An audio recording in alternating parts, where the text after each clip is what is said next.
this room. So cross your fingers for that. And everyone gets a box. Now, this is, I'm going to be the moderator for this panel. And I have to say this is a very, very special panel. I don't think there's ever been an alignment of Star Wars collectible authors all together on one stage at one time. Back in the 80s, there was one book, right? It's called Cornwell and Cott's Official Price Guide to Star Trek and Star Wars Collectibles. I mean, they couldn't even carry one book for Star Wars. It had to be shared with Star Trek. Can I get a boo? All right. And now what we have here is the past, present, and future of Star Wars collectible publishing. So everyone's going to introduce themselves, say what they've written. I'll ask some questions, you guys will ask some questions, and I guess I might learn something. So why don't you start with the first slide. My name is Shane Churchon. I'm the author of The Force of the Flesh, which is a Star Wars tattoo book, and I'm also the co-author of the Official Price Guide to Star Wars Memorabilia, which came out in 2005, and I wrote that with Jeremy Beckett and a few other people from Rebelsmith.com.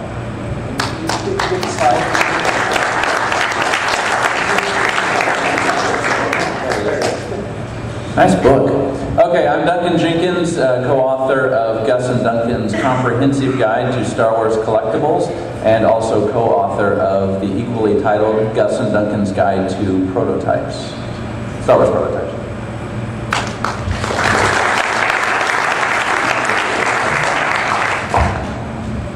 Hello everyone, I'm Todd DiMartino. I'm the author of the upcoming book, The Saga Museum, a photographic guide to Star Wars collectibles from 1977 to 2008.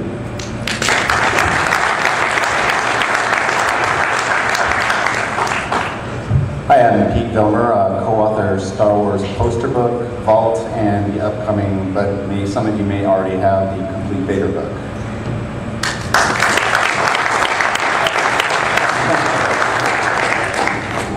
Hi, I'm Gus Lopez. As Duncan mentioned, I'm co-author of the Guide to Star Wars Prototypes and the Comprehensive Guide to Star Wars Collectibles. I also collaborated with the others on the Star Wars Year by Year that just came out here at Celebration, and some collectibles covered in there too.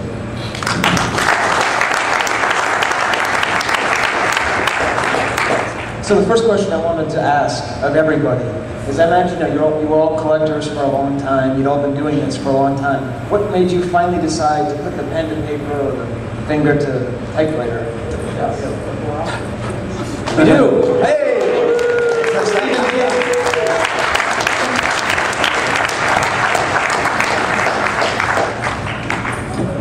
Does he need to introduce himself? Who are you? I am a marriage commissioner of Star Wars Town. I've just done 7 light side ceremonies.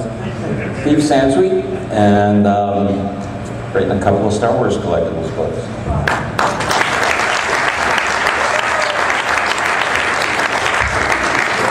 Like I said, this is a really special moment to have everyone up here at the same time. Gus, I know, is going to have to be leaving us a little bit early.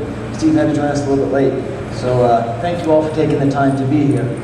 So what did finally push you to put the pen to paper the first time, to really decide to start writing a collectible book? To anybody?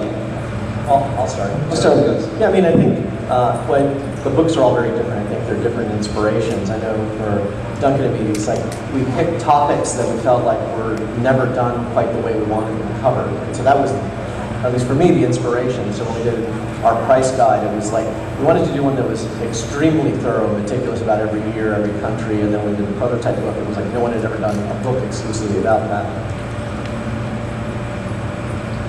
Well, my first was co-authoring the poster book with Steve, and actually that project came around for me because Steve invited me on it. I think we were very proud of that project because it had explored a lot of history that had never been documented before. We went directly to many of the artists and campaign directors, etc., of the studios to kind of get their take. And we also were able to compile a pretty comprehensive listing of many of the posters that had been printed for Star Wars. I think a list that's never been matched, to my knowledge. And hopefully at some point there will be another edition. I don't know when or if, but I'd sure like to add 1,000 more posters to it. With my book, I thought there was a need for a visual guide. Being an art and architectural major in college, I like everything that is visual. So with the Saga Museum, I wanted to put everything in there that was big, beautiful pictures, light on text, really heavy on photography. Well, as Gus said, you know, it was books that we're interested in. We have a lot of similar taste in collecting and things like that. And particularly with the price guide, you know, prices weren't really the main focus on that, but just the knowledge that there's just all of this different items that are out there, and we just wanted to put a lot of things in there that people hadn't seen before, and organize it in such a way that it would be helpful just to propel the hobby in general, and so that it's not just, you know, a few people that know this much about posters, or a few people that know this much about trading cards, and a few people that know this much about, you know, underoos. That we've got a book that you can have there that everybody can look at and get the information of what was available, and it just kind of helps the hobby in general. For the first book that I co-authored with Jeremy Beckett, the official price guide to Star Wars Collectibles, Jeremy just needed help.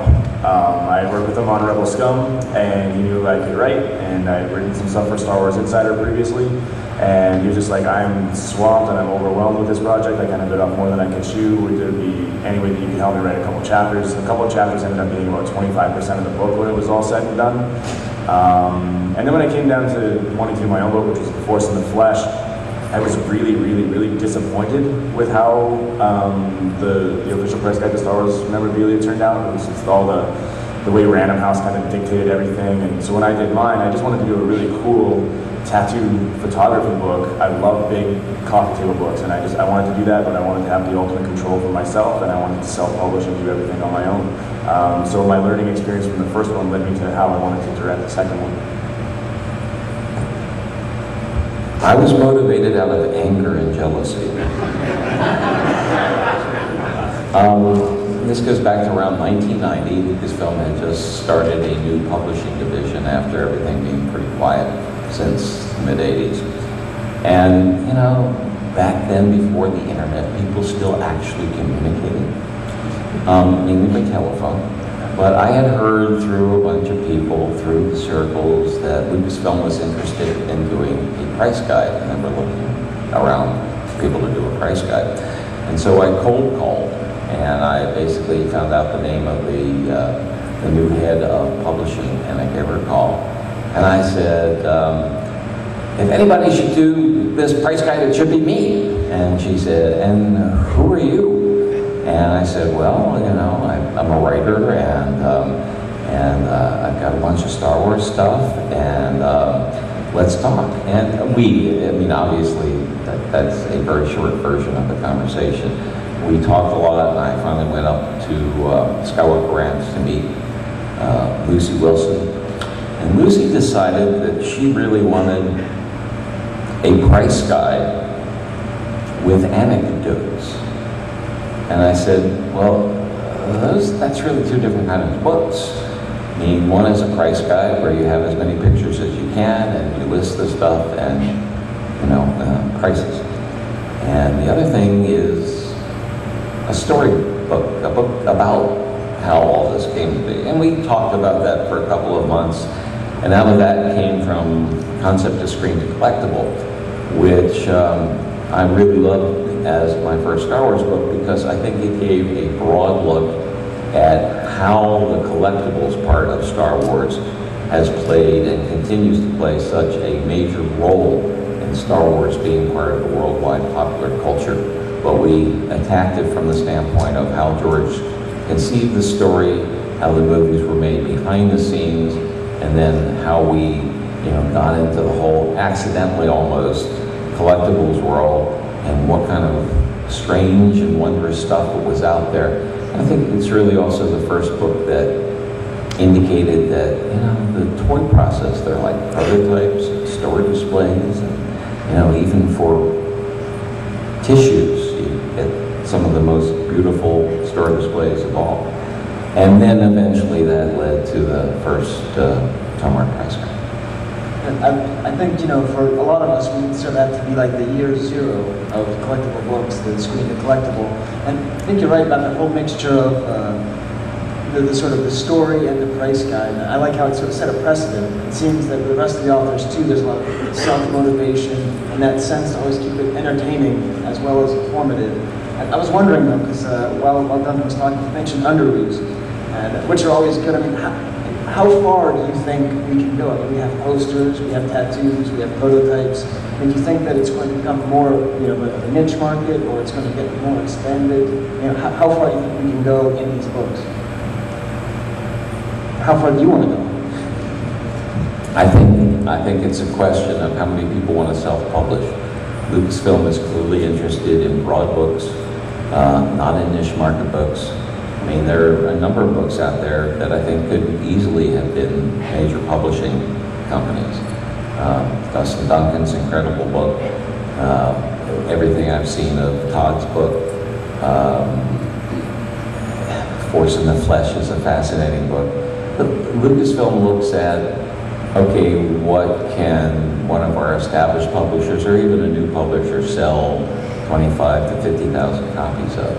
And then it comes down to it, and then a publisher only publishes, you know, 12,500 as a first printing and doesn't do any marketing. You know, if you put your own money into it, you're going to market the hell out of it. And you know, whether it's self-publishing or publishing on demand, which you can do a lot better these days, even with full-color books, I think that's the place to go. The question is how to avoid any tussle over copyright issues. Right, Todd?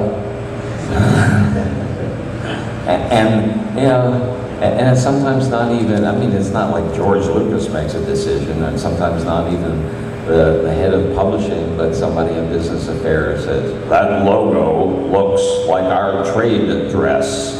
And if it's a simple matter of changing a logo to look a little different and then not being bothered or worried about any, you know, any kind of legal action, then that's a pretty easy fix.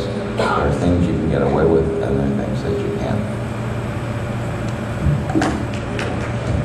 There was a book that came out of Japan in the late 90s that was all about Boba Fett action figures. And I mean, it's just a tiny little pamphlet booklet, but somebody had taken, you know, every minor variation that you could possibly imagine on the Power of the Force 2 Boba Fett's and showed pictures and things like that. And I mean, that just is indicative of how focused you can make a book.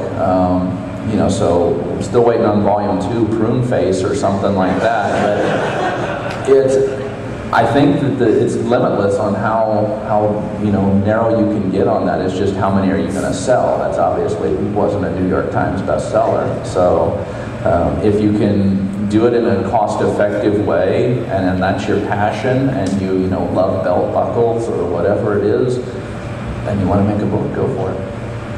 Yeah. I think that we're going to see a lot more come out, especially in the self-publishing end.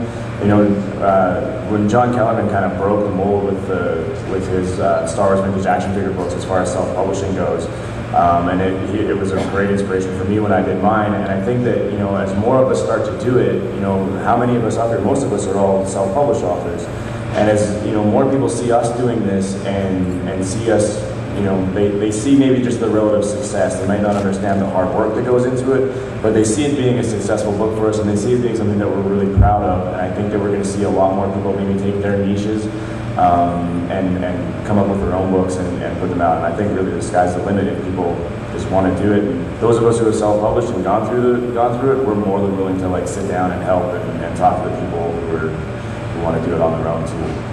Well, I had the chance to talk to John Kellerman. Unfortunately, he can't be here due to health questions. But he mentioned to me that he spoke to you before you printed your book. I think his best piece of advice was not to do it. So, I mean, as a self-publisher, you know, your advice is to do it, go ahead and push through, because in the end it all works out, right? No, absolutely not.